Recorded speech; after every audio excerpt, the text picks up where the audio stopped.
All right, so to finish off my cloud creature, I just have little areas that need to be dealt with and covered.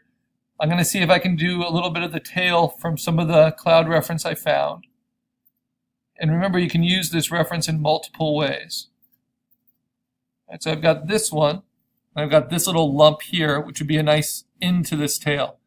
So instead of taking all of it and working with it, I'm just going to take out this group here, duplicate that on its own, turn off what's behind, and then take out the blue. Go ahead. Actually, before I even do that, I might play with image and adjustments, because the sky color is a good indication of what needs to change in terms of levels and in terms of color balance. For instance, this needs a lot more yellow in it. There we go. To fit into this world a little better. The reason I like doing this with clouds too is because we think of them as white. You'll notice how much color balance matters in terms of getting just the right mix of warm and cool colors within your clouds. Because if they don't match each other, they're just not going to fit. Then I can erase away. I'm going to do this with a slightly different technique. I'm going to refine the edge like I have before, but then instead of just hitting delete like that, I'm going to use my eraser.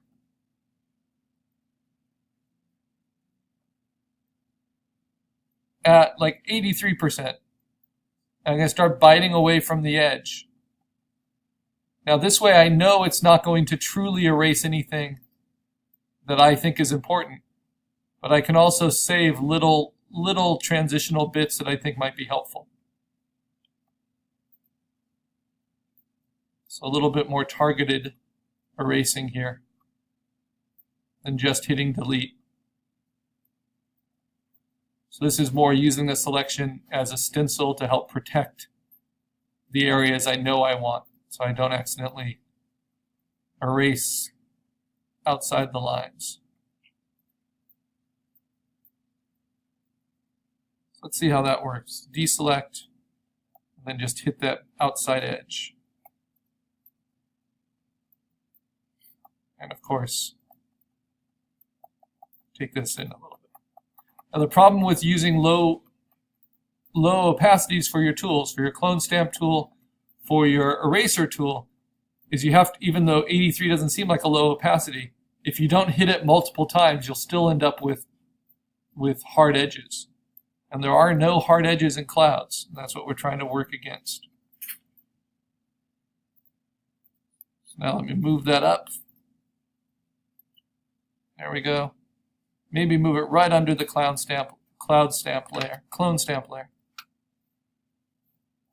Stretch it into place a little bit.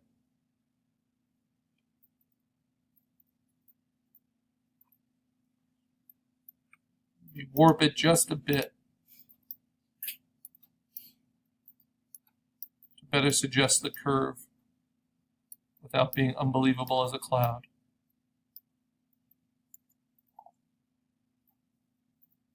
And now I'm going to erase away on my clone stamp layer at a lower opacity.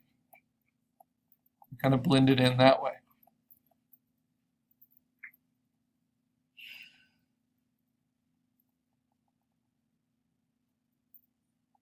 Okay, at this point,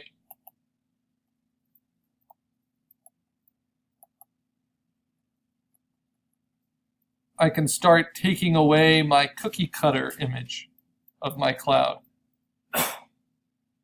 Where is that? That's down here. And see if I really need it anymore. And where do I need it? Well, I need it for the bottom foot there. Well, maybe I don't. And then this little claw. I'm going to need to do something about that little claw. That's a very uncloud-like shape. Let me go back to reference. Let me see if there's something I can use. It's kind of background clawish. This is a good little bit. Steal this. I just want to suggest it, so I'm not going to be too literal. I'm not going to turn this on its side or anything. I'm going to scale it.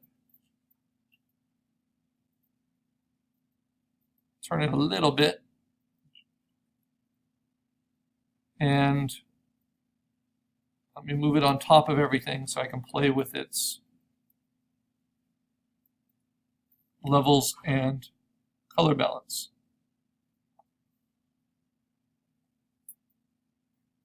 Remember, it's always safe to play with the midtones first. I don't want to play too much with the highlights because it's very easy to lose information. I always try to leave the white highlight and the black shadow triangle off of the histogram, so right off the edge of it. The histogram is what you call those mountains that show you the distribution of value in the different frequencies of color.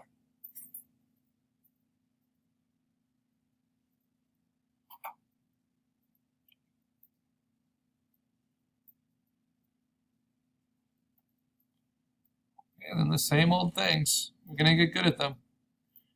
Now my tolerance is a little too high, so I'm going to go back to 32. Hold down Shift. Get these where I want them to be. Then refine the edge. Then delete away by hand with a higher opacity.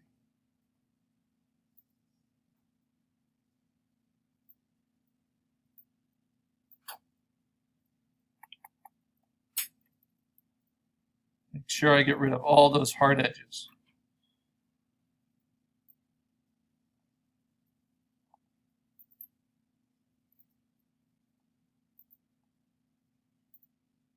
Okay, now I can move it backwards through the layers and definitely underneath my clone stamp.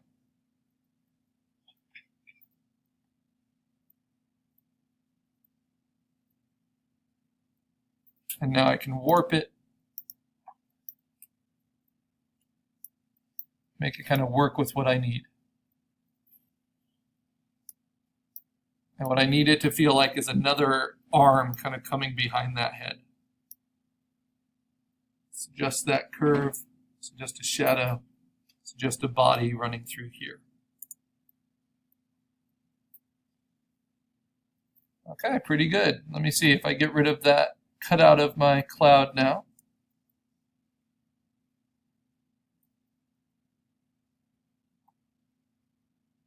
Not much needed at all. And instead of getting rid of it entirely, I can make a duplicate of it, turn off the background, and I can simply Gaussian blur it so that all of its hard edges go away. So this is an easy place I can see a hard edge. Let me really take that out. There we go. So it's just a soft blur behind everything, kind of filling out some of the shadows, making it work. Okay, so now I've got some kind of editing and erasing to do. I might start by warping a little bit. Maybe by using this new soft edge I just created and pushing it around with the wind with my smudge tool. Just wish it didn't take so long to process.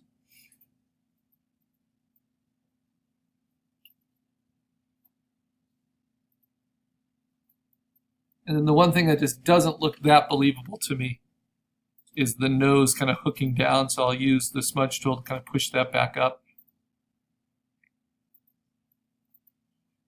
But I might do that over the top of everything.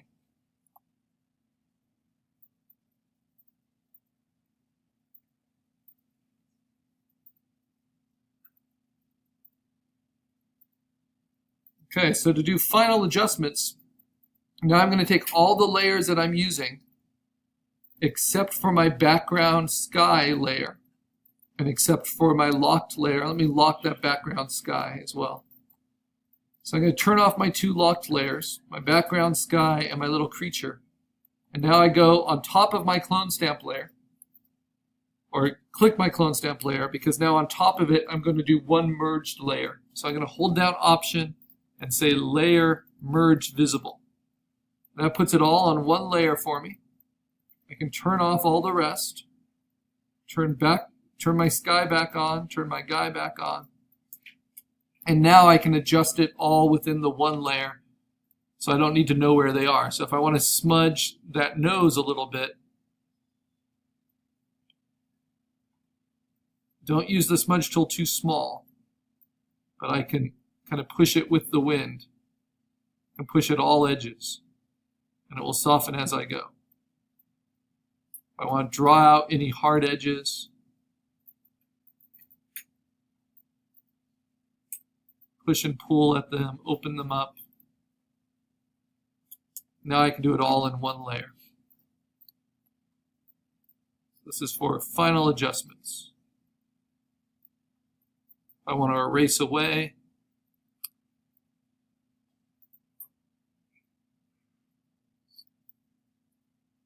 Little bites, low opacity, high opacity. Let the sky kind of cut through a little bit more in certain places. It's all within my abilities in this merged layer.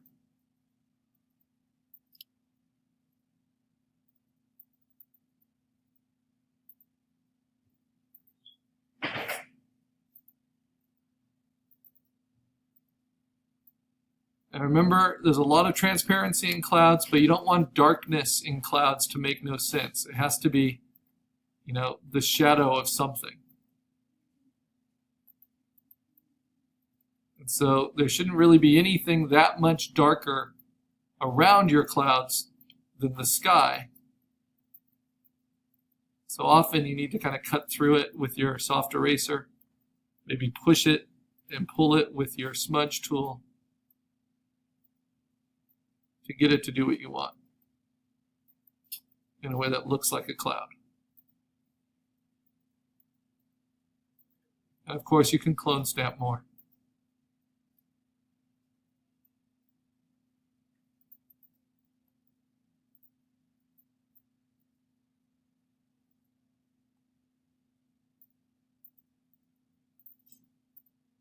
That transition's a little harsh, so I might clone stamp just right over that.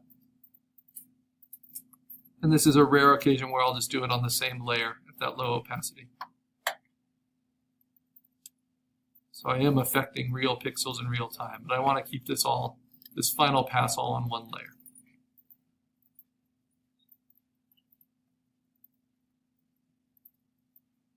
And most of my finishing up is actually getting back hard edges within the interior of the cloud.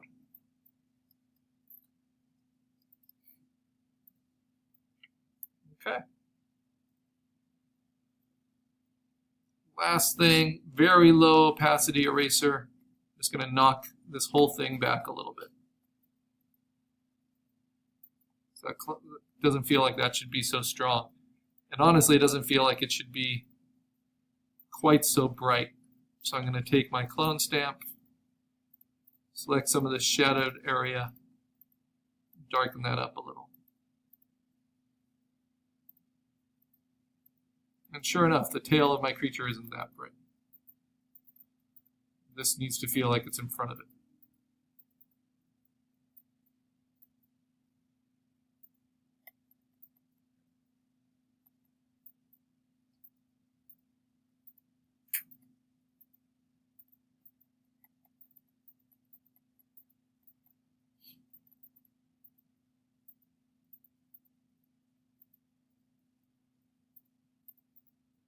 Okay, before we turn this in, we're going to just save it as a JPEG, and if you have your creature in the frame like I recommend, then you just need to submit one aspect of the assignment. But the last thing I'll have you recommend you do is take your sky and just play with its levels and color balance.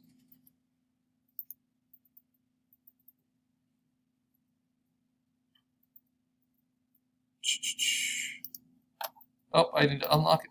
Sorry. All right. And then you'll be able to get the perfect mix before you turn it in. And that's it.